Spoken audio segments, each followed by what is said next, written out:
Olá, tudo bem? Sou Fernando Guimarães, embriologista sênior e coordenador do Laboratório de Fertilização In Vitro da Clínica Verum. Seja bem-vindo a mais um podcast da Clínica Verum, o Verumcast. Este é o 8º episódio e teremos o prazer de estar aqui com você, que estará acompanhando as principais notícias e eventos relacionados à fertilização in vitro e reprodução humana assistida. O assunto de hoje é um assunto que vai tocar profundamente o coração de várias famílias,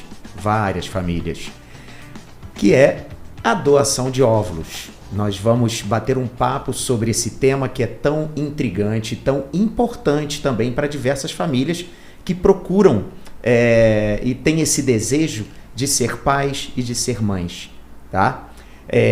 De qualquer forma, existe uma série de desafios que nós vamos abordar com relação a esse tema tão importante.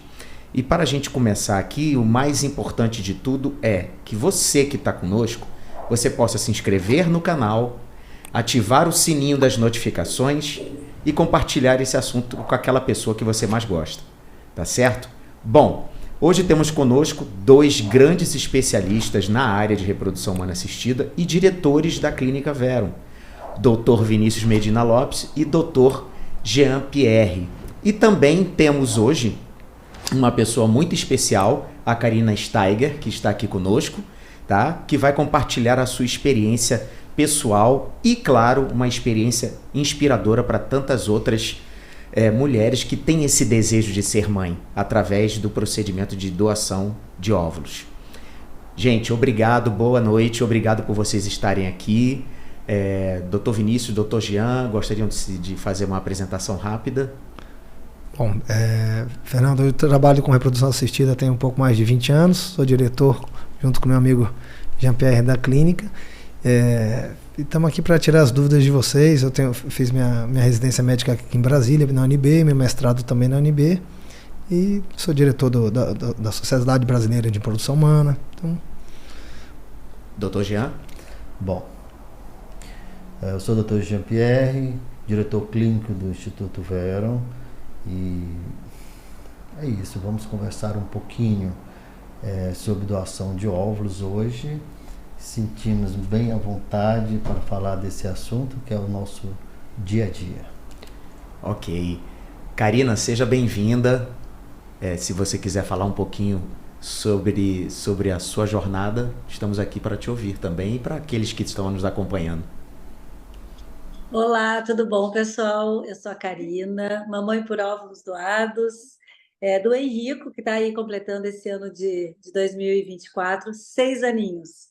Eu fui mãe com 44 anos, né? Passei por uma jornada de 4 anos e meio, por 3 tentativas com óvulos próprios, no qual eu não obtive o positivo, e fui apresentada para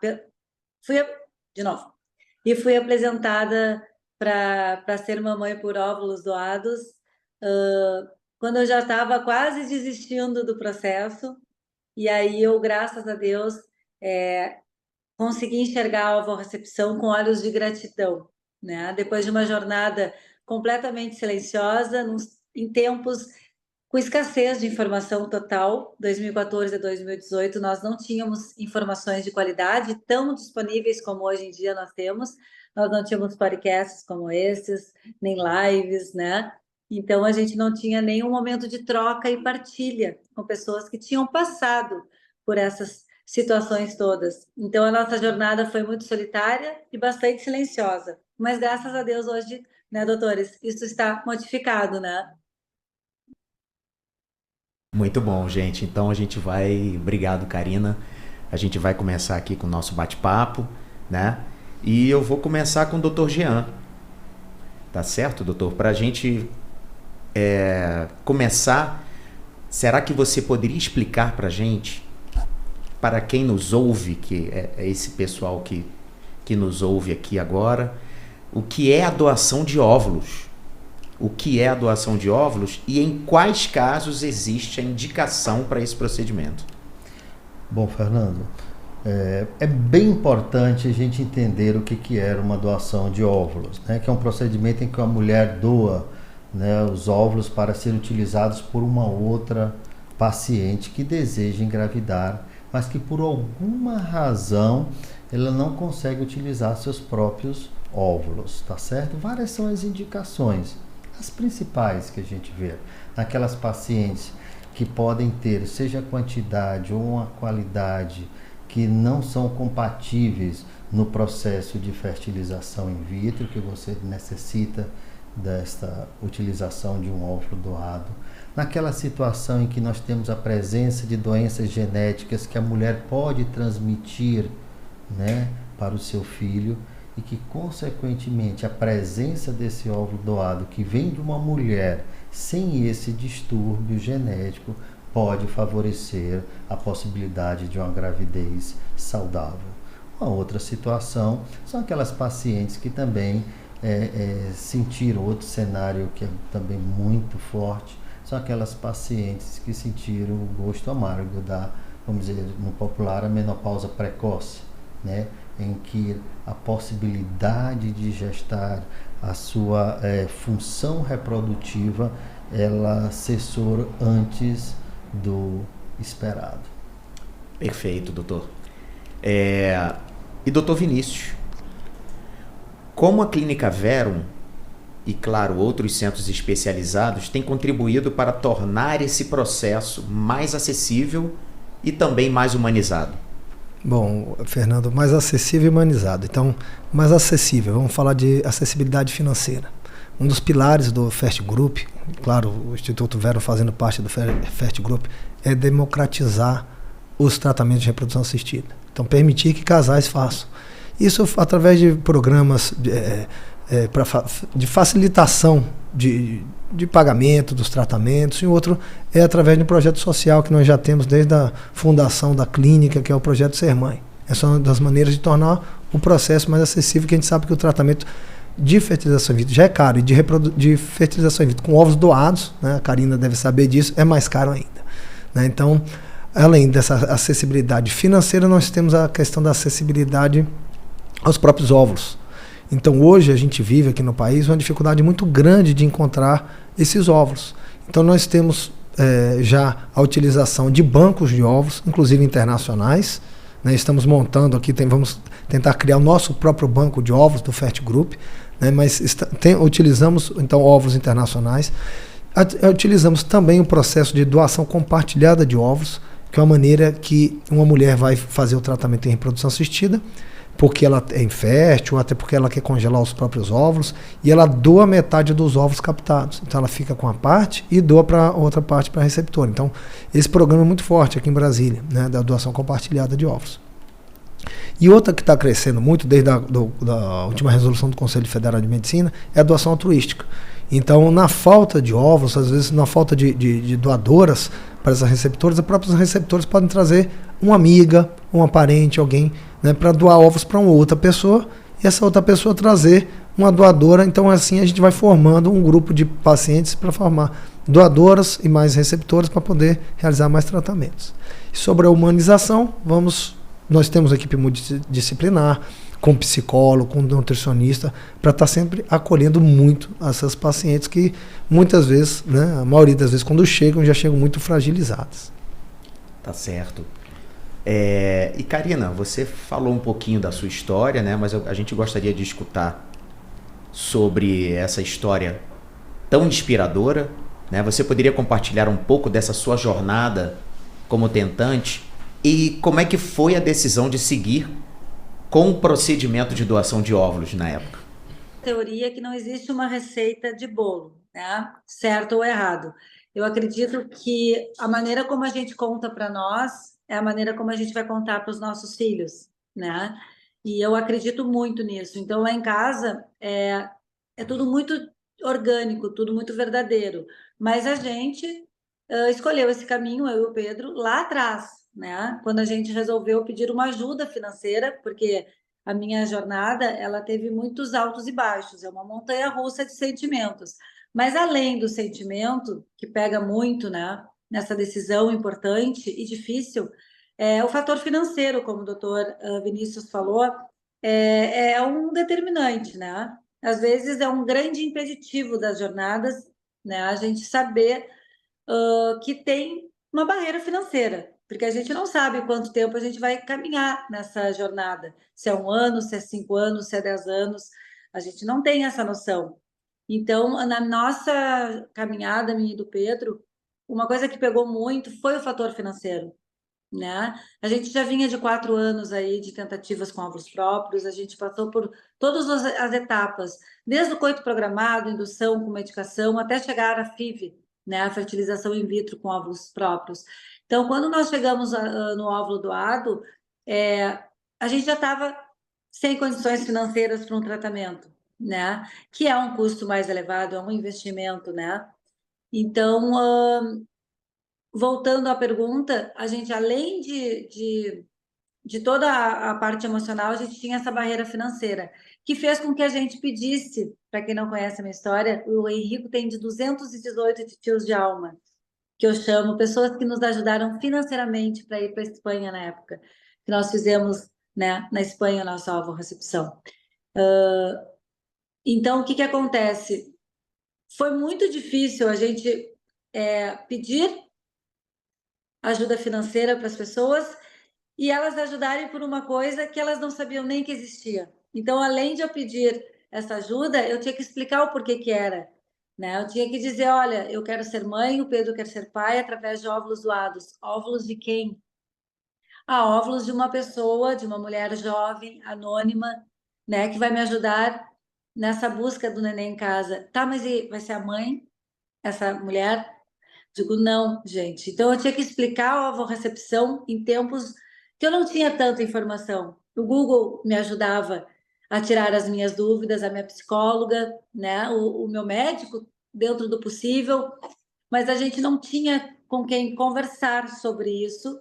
E isso foi muito difícil na minha trajetória, porque eram muitas dúvidas, muitas perguntas, muita insegurança, né? Numa época que ninguém falava no assunto.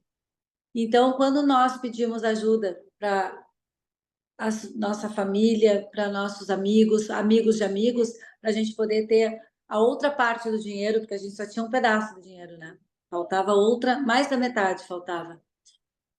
A gente se deparou com uma dificuldade, né? De que as pessoas entendessem o porquê que estavam ajudando, né? Então, o contar para nós foi muito pelo fato de 2 motivos. Um, porque a gente precisava financeiramente das pessoas e fizemos um vídeo pedindo de coração aberto, com toda a coragem do mundo, sem vergonha, sem medir esforços, para que eles nos ajudassem a realmente ter um aporte financeiro para a gente continuar sonhando. E também depois veio a vontade no coração de encurtar caminhos, né? E fazer com que as pessoas, as famílias, entendessem todo esse processo, que nos faltou informação de qualidade na época. Então a gente resolveu ser uma rede de apoio depois, antes mesmo do Henrico nascer, né? A gente já falava no assunto de conseguir ajudar as pessoas. Claro que de forma despretensiosa, o nosso Santante só foi idealizado quando o Henrico já tinha 11 meses, né? Quase um aninho.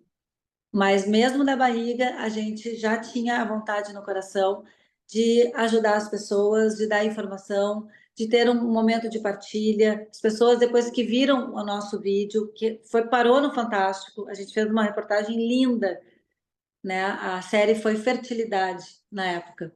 E aquela série foi a primeira no Brasil em falar sobre ovorecepção. Foi eu e o Pedro que dissemos, né, sim a ovorecepção em rede nacional no Fantástico.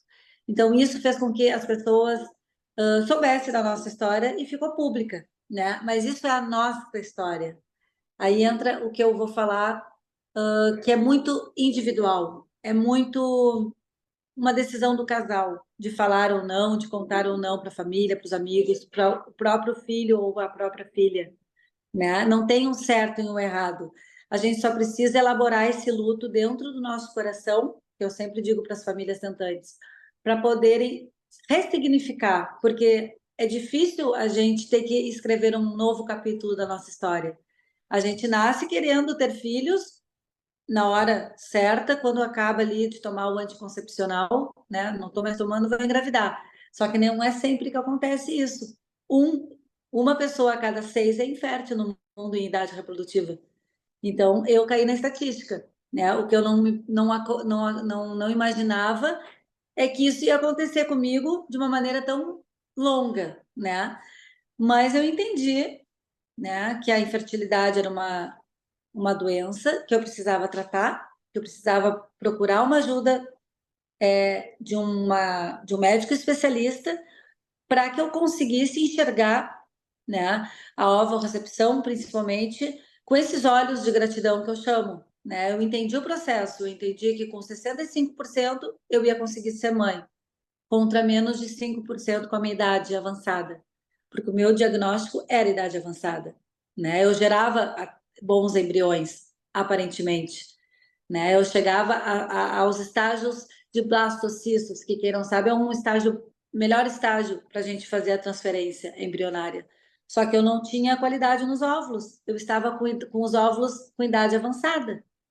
Então, através de uma jovem, mesmo que de forma anônima, eu ia ter 60% ou 65% de chance a mais para gerar o meu filho dentro de mim, né? Para ter o barrigão que eu estava tão sonhando, né? E que por isso eu pedi ajuda para todo o Brasil, para conseguir realmente, sem medir esforços, para trazer esse meu sonho para nossa realidade, né? E eu não tinha vergonha nenhuma, eu e o Pedro. Meu marido é ator, ele não estava com vergonha, ele que fez essa pergunta para mim. Tu tá disposta a expor a nossa história para todo mundo e a gente, através dessa exposição, conseguir ajuda? Eu falei, vamos nessa, porque é o que eu mais quero, eu só quero ser mãe, né? Não me interessa hoje mais o DNA, não me interessa se eu estou pedindo ou não.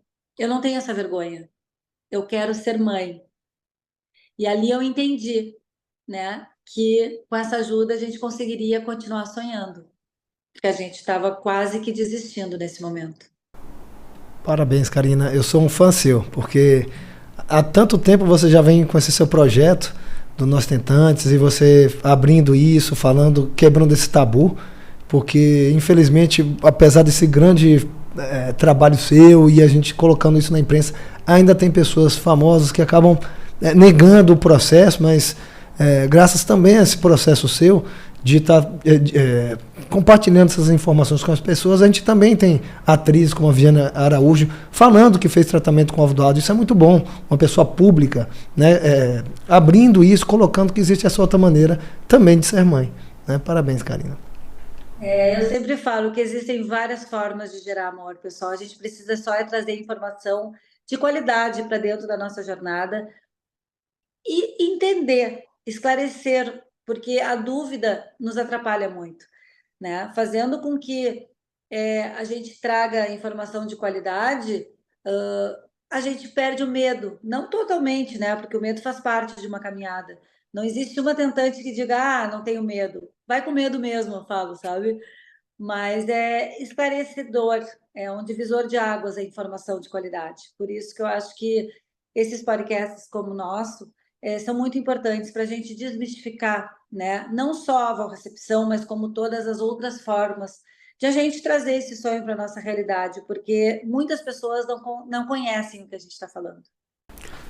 Karina, uma coisa que você falou também que é muito importante, que se você chegou um momento que você ainda tinha vontade de seguir e você ainda tinha condição física, condição às vezes até psicológica, você conseguiu e se esbarrou numa questão aí financeira. Mas muita gente não chega a esse ponto de perceber isso. E o casal vai se exaurindo, principalmente a mulher, do ponto de vista psicológico, físico e financeiro, até o momento em que ela já desiste do sonho dela. Em vez de parar, às vezes, um pouquinho, repensar e seguir adiante de uma outra maneira, né, com outro tipo de tratamento que vai permitir ela também ser mãe, né? Então, infelizmente, alguns perdem esse time e ficam fazendo tratamentos com chance ínfima de ter gestação e é claro que todo mundo quer se dar uma chance, né? A mulher quer se dar uma chance, mas tem que ter um bom senso, às vezes, de saber a hora de parar um pouquinho, respirar fundo e falar, será que a gente está indo para o lugar certo? A gente não deveria tentar uma coisa diferente, né? Na minha caminhada do Pedro, a gente se deparou com um momento muito assim determinante da nossa jornada. Depois de 2 tentativas com óvulos próprios e uma terceira tentativa que eu não aceitei nada bem as medicações e nem continuei o tratamento, antes da ovorecepção, né? De ser apresentada por essa forma, como eu chamo de gerar amor, a gente precisou dar uma respirada. Eu precisei resgatar a Karina que eu não conhecia mais. Eu precisei fazer coisas que me fizessem feliz, né? Lembrar de coisas que me faziam feliz. Porque eu já estava com a autoestima muito baixa, eu já estava com o meu fator emocional muito abalado, o casamento estava um pouco frágil, então eu tive que ver o que me fazia feliz, né? E tentar me achar novamente. Comecei a fazer shiatsu, comecei a fazer acupuntura, escutava música bem alta, que eu amava, sabe? Conseguir conversar com pessoas que não fossem só sobre esse assunto, né? Porque eu não queria nem mais me sociabilizar. Eu estava meio que fechada, assim, sabe? Para balanço, que nem eu falava. Eu não gostava de ver grávidas, porque eu sentia que elas estavam e eu não. Eu comecei a sentir sentimentos que eu não sabia que eu ia sentir na vida. Então, comecei a achar que aquilo era feio. Então, eu procurei uma terapia. E aquele momento eu fui resgatando a Karina, fui fazendo com que eu ficasse mais fortalecida, né, através de todos esses tratamentos complementares que me ajudaram muito. Então, eu sempre falo para as pessoas que me procuram, respira, e se tiver que dar um tempo, dê esse tempo para você mesma.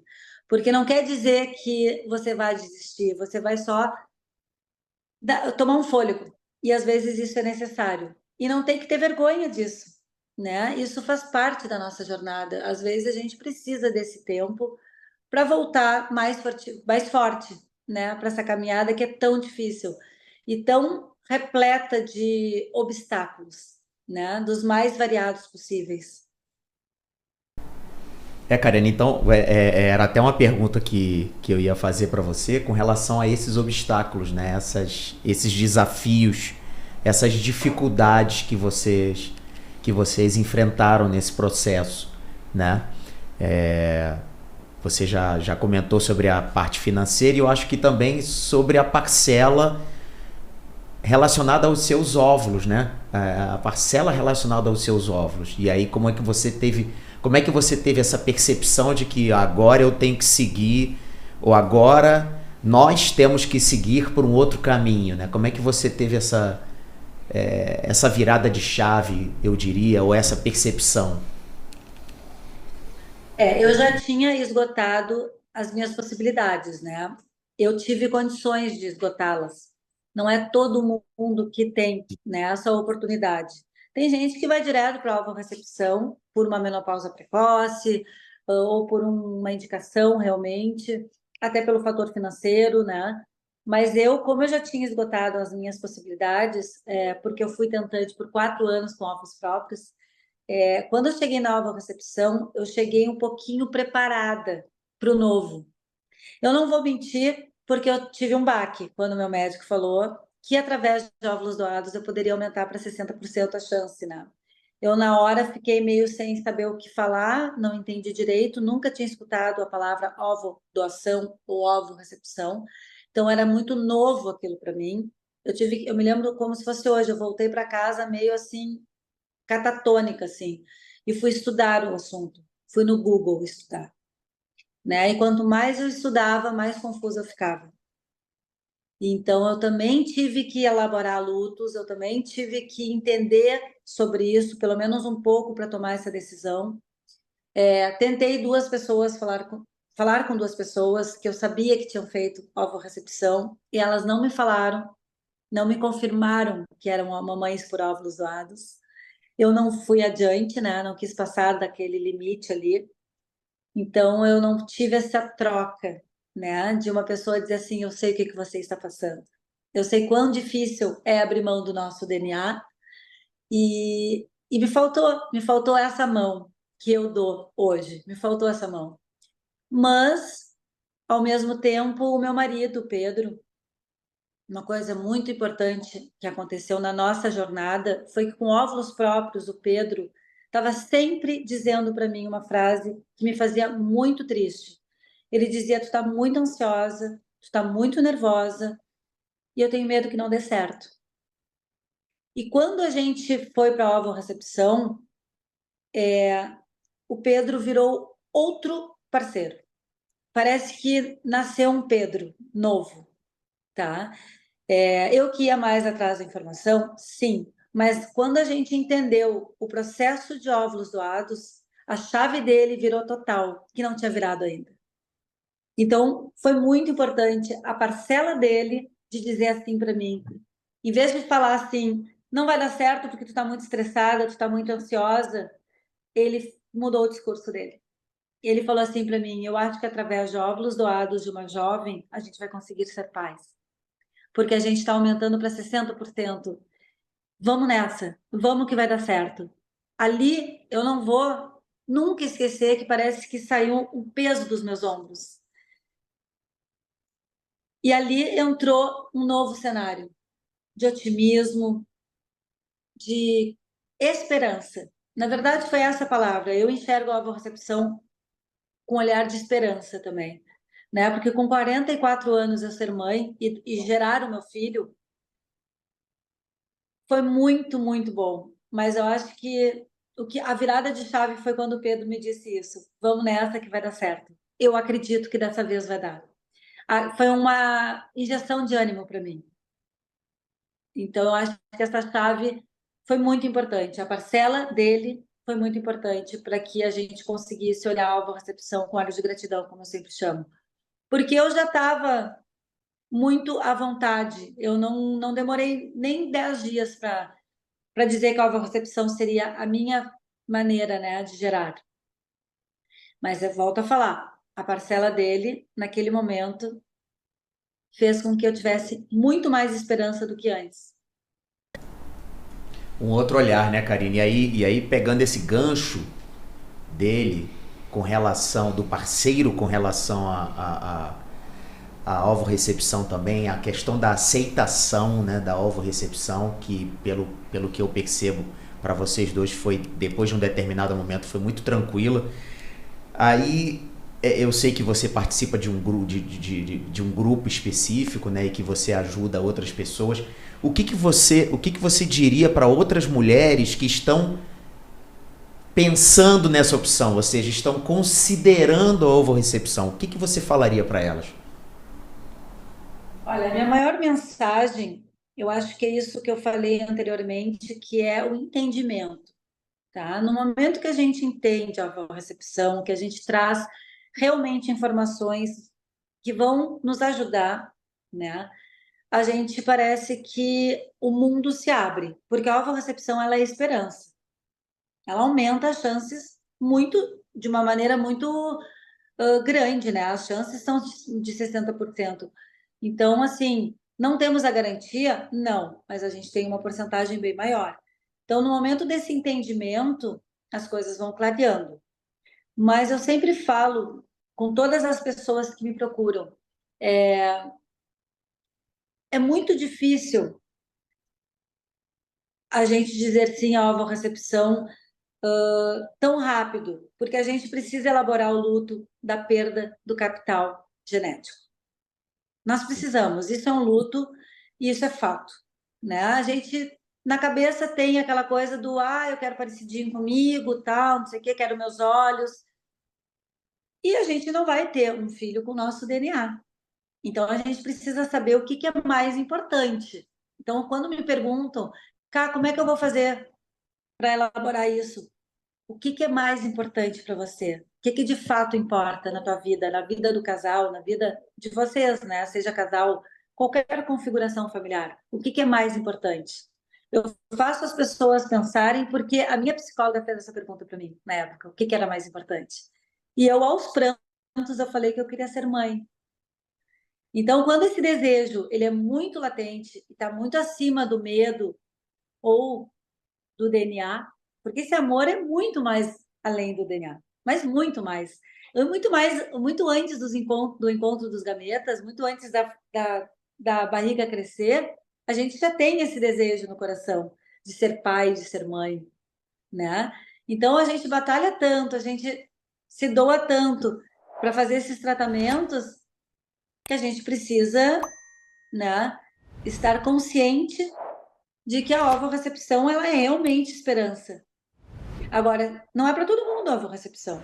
Não é para todo mundo. O Dr. Vinícius, o Dr. Jean sabe que tem casais que não conseguem elaborar esse luto. Que é difícil, ou demoram mais, ou tem casais que demoram mais, tem pessoas que demoram menos, né? E tem pessoas que não aceitam. Tem famílias tentantes que chegam para mim e falam, cá, não é para mim. Eu não consigo viver esse luto, né? Essa aceitação, eu não sei se ela vai chegar. Então, depende muito de família para família. Por isso que eu falo, não tem uma coisa certa ou errada. O contar depende muito, né? Se você tem essa vontade, ou se você prefere que seja um segredo familiar mesmo, muitas vezes faz, né? Só que eu sempre falo, para não chegar essa conta lá na frente, conversa com teu companheiro. Conversa com a tua companheira, conversa com quem for o teu, né, companheiro ou companheira, para que essa conta não chegue lá na frente. Tá tudo certo se caso vocês não quiserem contar para nenhum parente e nenhuma amiga, ficar entre vocês e o médico. Tá tudo certo. Só que elaborem esse luto dentro do coração de vocês.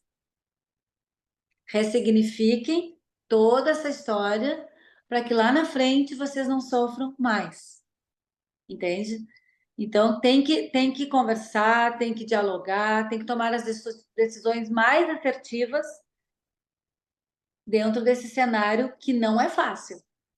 Não é fácil, mas ele é esperança. E no momento que a gente consegue, né, ver essa maneira de gerar esse amor além do DNA como esperança, essa ficha cai. E aí, se você não quiser contar para ninguém, parte pro braço, gente. Não precisa contar para ninguém, porque nunca ninguém se arrependeu de fazer uma ovorecepção. Nunca. As crianças nascem e é uma alegria. É um amor que só cresce. A pessoa que falar assim, ah, mas eu não é parecido comigo, tem epigenética. Eu não sabia o que era na minha época, mas é a expressão dos genes, gente. Meu filho fala igual a mim, tem os mesmos hábitos alimentares, o mesmo jeitinho, sabe?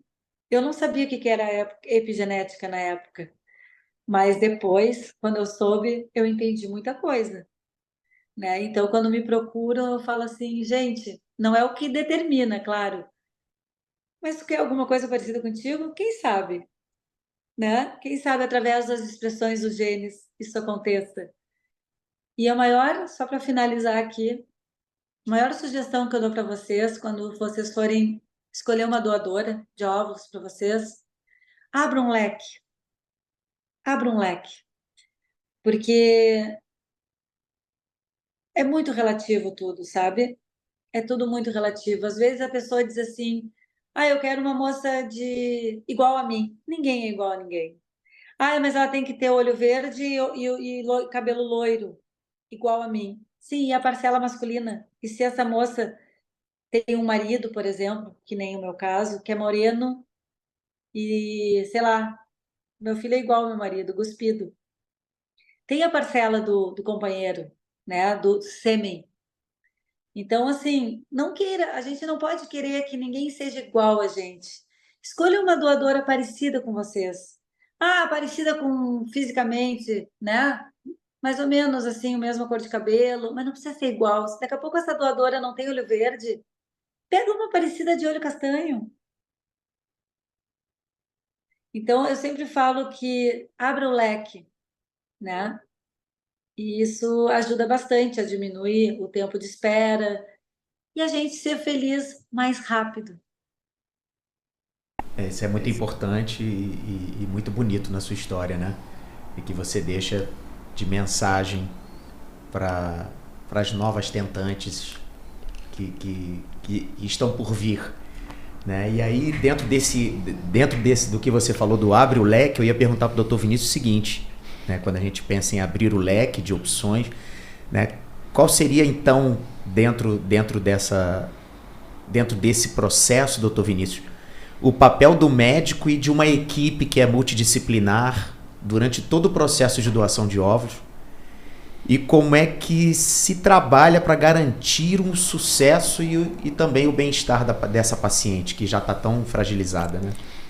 Bem, vou começar com a última parte sobre o sucesso, né? Então, nós investimos muito em tecnologia, né? Então, aqui no nosso laboratório, nós temos tudo que existe de mais moderno que existe em qualquer laboratório dos Estados Unidos ou na Europa, né? Então, nós temos uma tecnologia importante, inteligência artificial, nós temos tudo isso aqui.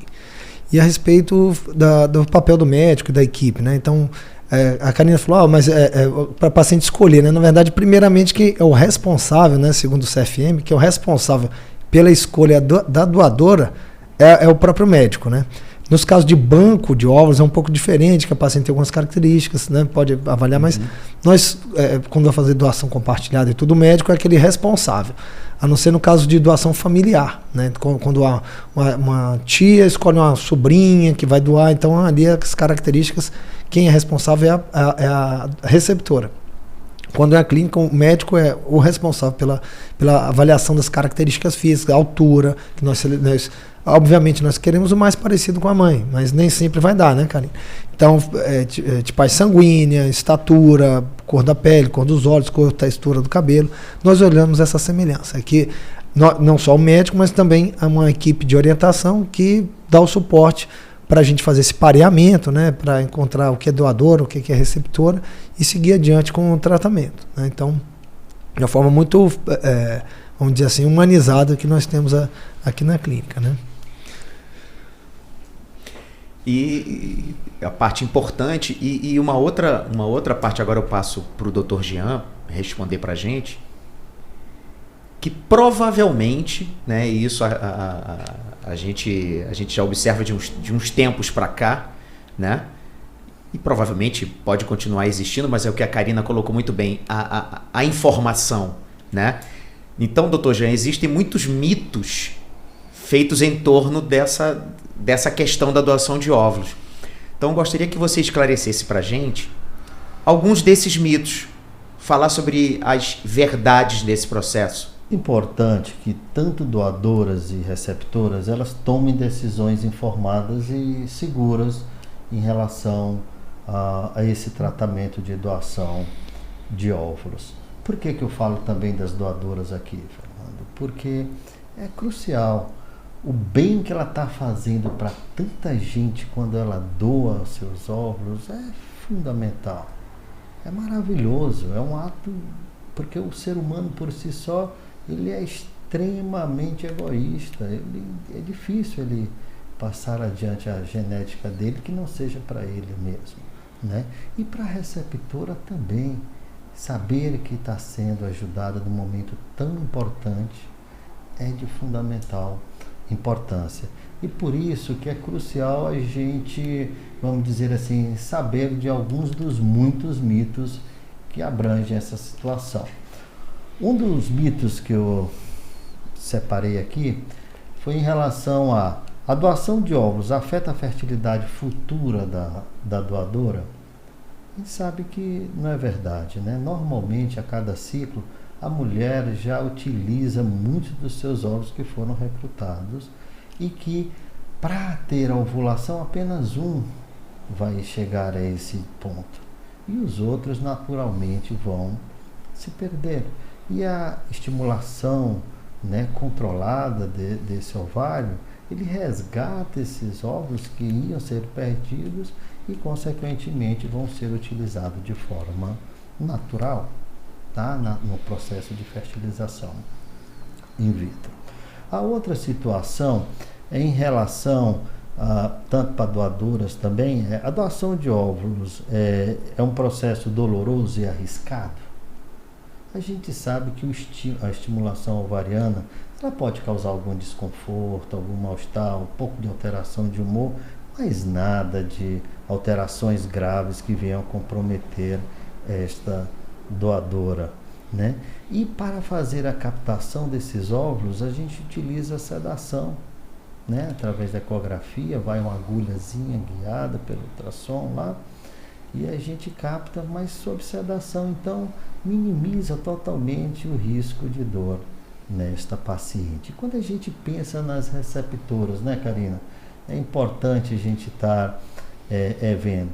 A Karina já falou bem, esse meu filho vai ser parecido realmente comigo? Várias são as situações, na grande maioria das vezes, né, exatamente pelo fato de ter essa alteração, o espermatozoide masculino ele é utilizado. Então ali já tem um pouco do pai, não vai ter essa confusão. Em relação à mãe, é claro, já é fato, né? Uma vez transferido o embriãozinho para o útero da mulher, meu amigo, a aparência depois é o mínimo. Mas a gente tem todos os cuidados, óbvio que a gente tem, em relação, como já falou o Dr. Vinícius, desde o aspecto físico, desde a cor da pele da paciente, a tipagem sanguínea, para que fique o mais próximo possível ao real. Eu até brinco às vezes que se eu for comparar, Karina, a minha família, ou melhor, meus pais, eu vou dizer que eles tiveram 5... Minha mãe teve 5 óvulos diferentes aí doados, porque é impressionante. Eu tenho um irmão de 1,90 m, uma irmã de olhos verdes, a outra totalmente... tudo bem, deu a beleza, mas tem muita coisa ainda, Fernando, viu, Karina? Mas assim, como muda, e mesmo pai, mesma mãe, com filhos totalmente diferentes, então fica difícil a gente bater o martelo em relação a isso. Mas um outro mito que a gente tem para a receptoria, é importante a gente falar, que elas perguntam, né, demais, as crianças nascidas de ovos doados, eles não serão verdadeiros filhos dos pais receptores? Aí eu vou te responder, Fernando. As crianças nascidas, né, de ovos doados são sim, né, elas são sim, sem dúvida nenhuma, filhos dos pais que as criam, sabe, Karina? Eu não tenho dúvida disso. Porque embora a genética seja extremamente importante, né, nesse contexto, o ambiente, o amor, tá bom? E o cuidado são fundamentais, sabe, na criação desta criança, ou na formação e no desenvolvimento dessa criança, tá? E a relação parental, isso é importante a gente saber, vai muito além da biologia, né, Karina? Vai muito além disso, tá? E quando a gente abrange vínculos emocionais e de convivência, aí sim é que faz a grande diferença nesse tratamento. Então a gente poderia passar aqui o dia enumerando vários mitos para doadoras e receptoras aqui, mas o que eu quero passar para todos o tratamento ele é extremamente viável, e como disse o Dr. Vinícius, né? Abrange muita gente que necessita, e a gente tem que discriminar, assim, desmistificar essa situação. É muito maravilhoso, e a gente não tem que ter a vergonha ou o medo ou o receio, né? Porque quando a gente gera um receio ali, gera ansiedade, e essa expectativa aí vai trazer o quê, né? E o resultado para essa criança é fundamental. Ela vai ser bem amada, ela vai ser bem criada, mas como disse a nossa convidada especial, Karina, não tem como, são casais que desejam e que não vão medir esforços nenhum para dar o que tem de melhor em educação, de amor e proteção para essa criança. Muito bem, muito bem. É verdade, doutor. Então, gente, a gente poderia ficar aqui mais umas 3 horas falando sobre o assunto, porque é um assunto muito rico, né? Então eu primeiramente vou quebrar um pouco o protocolo e vou fazer a minha consideração final como embriologista, né? Eu acho que a Karina, o Dr. Jean, o Dr. Vinícius falaram coisas muito importantes aqui, e eu coloco aqui assim as palavrinhas, né? Esperança, né? O amor e o cuidado que você tem com essa criança, com esse filho, essa filha que está chegando, esperança, né? E o amor. Né? Eu acho que são as duas palavras que dão toda uma dinâmica muito especial para esse processo de doação de óvulos. E aí, fechando o nosso assunto, eu gostaria que primeiramente a Karina fizesse as considerações finais, depois os nossos queridos Dr. Vinícius e Dr. Jean.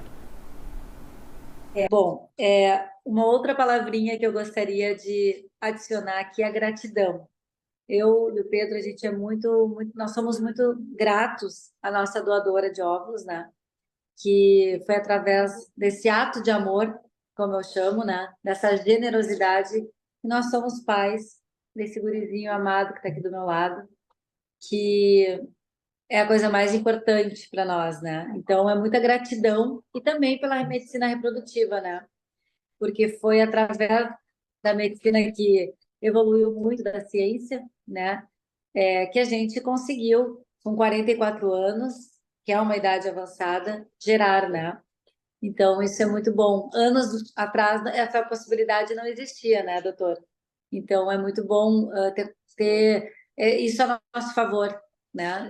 Que é a medicina reprodutiva, a tecnologia, que isso vocês têm de ponta de sobra aí em Brasília, né? Então, graças a Deus, a gente tem esses recursos. Então, o mais importante, então, é a gente fazer o nosso tema de casa, ir atrás dessa informação, desenhar cenários para nossas jornadas. E isso a gente só pode fazer de forma individualizada e com um bom de um médico e uma boa de uma clínica. Muito bom, Karina. E Dr. Vinícius, suas considerações finais para o nosso assunto de hoje. Bom, primeiramente, antes de eu finalizar aqui, Karina, muito obrigado por participar do nosso podcast aqui, viu? Fernando, uma coisa que não tocou nesse assunto, que eu acho muito importante aqui a gente está lembrando, que esse é um processo altamente seguro para a receptora. Com certeza. Então, as doadoras são triadas, existe uma anamnese em que vai ser feita uma pesquisa, em que nós perguntamos a respeito do histórico familiar dessa doadora, em termos de doenças, e também em termos de exames que são obrigatórios, como cariótipo, teste de anemia falciforme, sorologias para doenças infecto-contagiosas, como o HIV, então sífilis. Então, essas doadoras são muito, muito selecionadas para a gente, com um cuidado muito grande. Então, temos um cuidado grande na hora de fazer esse pareamento, né? Então, e a última coisa que repense muitas vezes nessa questão, porque a taxa de gravidez, ela depende, essa questão se vai fazer com próprios óvulos e outros óvulos doados. Uma coisa é uma mulher de 30 e aguardar até 34. Esses 4 anos na taxa de gravidez dela não mudam. Agora é diferente de uma de 40 para 44. Né? Então, de 40, se é oferecido para ela a informação de que ela tem 20% de chance de engravidar, e alguém fala de ovo doado, ela não pode passar 4 anos pensando nisso se ela ainda vai utilizar os próprios ovos. Então, é claro que ela tem que procurar um profissional, né, um psicólogo, alguém que dê uma ajuda para ela também pensar de uma maneira. Ela tem que, às vezes ela, como a Karina, às vezes tá lá, fez 1, 2 tentativas, 3 tentativas, às vezes ela tem que dar um tempinho para ela pensar sobre o ovo doado. Mas se ela ainda quer investir nos próprios ovos, ela não pode esperar alguns anos e voltar a tentar quando ela tem 44, por exemplo, a mulher de 40. Então, só para ter esse alerta aí, porque muitas vezes as mulheres se prendem a terapias alternativas e não comprovadas, e isso é um problema hoje em dia, para que haja uma melhora de ovos, uma melhora na taxa de sucesso e tudo, e perdem muito tempo, às vezes, com essas opções alternativas que, na verdade, só fazem protelar um novo tratamento ainda muitas vezes eficaz. Perfeito. Dr. Jean, suas considerações finais, por favor. Bom, obrigado, Karina, pela sua presença aqui no nosso podcast. Obrigado, Vini. Eu sempre tenho que tecer assim, que se tem um programa na Clínica Vero que eu adoro, é o Projeto Ser Mãe. E eu tenho que falar que é tudo mérito desse daqui. Quando ele falou pela primeira vez, né, do Projeto Ser Mãe ao Alcance de Toda Mulher, ele falou com tanta convicção de que era perfeito e ia me abranger tanta gente, que eu só falei o seguinte: estou com você, meu amigo, estamos juntos. E a clínica realmente pôde oferecer o que tem de melhor para muita gente que precisa, tá? Mas é importante também a gente esclarecer, Fernando, que existe, vamos dizer, na doação de óvulos, uma série de, vamos dizer assim, considerações éticas, né, e emocionais envolvidas nesse processo, né? E que o processo de doação de óvulos, ele é, como já disse o Dr. Vinícius, ele é extremamente seguro. Ele faz com que a gente ofereça para nossas pacientes receptoras realmente óvulos que sejam seguros e compatíveis com ela. Isso é de fundamental importância. E que muitas vezes a doação de óvulos, isso é importante para vocês, desmistifiquem isto, tá? Muitas vezes é a solução de um problema grave de infertilidade e que é a única forma dessa mulher construir, vamos dizer assim, a sua família. E isso é importante a gente estar falando aqui. Eu fico extremamente feliz de estar com vocês também falando sobre isso, né? E é importante também que todas essas mulheres que depois de tudo isso estejam interessadas, né, nesse processo, né, que elas venham e conversem abertamente com seu médico, ginecologista, e que esses não tiveram uma formação especial sobre o assunto, que indique um profissional especializado no assunto, para que possa considerar aqui todas essas implicações, sejam éticas ou emocionais, envolvidas nesse processo que faz realmente uma grande diferença na vida de muitas mulheres. Muito bem, pessoal. Então, gostaria de agradecer mais uma vez a Karina, que esteve aqui conosco. Tá, Karina? Muito obrigado. Tá? Agradecer também a oportunidade. Obrigada. Agradecer também ao Dr. Vinícius, Dr. Jean. É sempre uma honra tê-los aqui no podcast do Verum. E agradecer a você que está nos assistindo também no podcast, no 8º podcast. Já estamos no 8º podcast e virão outros podcasts para a gente seguir junto com você nessa jornada, tá bom? Olha, então, muita gratidão por você estar presente aqui. Não se esqueça de se inscrever no nosso canal, assinar, ativar as notificações e também compartilhar todo esse assunto que é muito rico de informações com aquela pessoa que você gosta, tá bom? A gente fica por aqui. Até o próximo podcast do Verum. Tchau, tchau. Não esqueçam, Clínica Verum juntos para a realização do sonho de ser mãe. Exato. Karina, um beijo, viu? Obrigado, cara.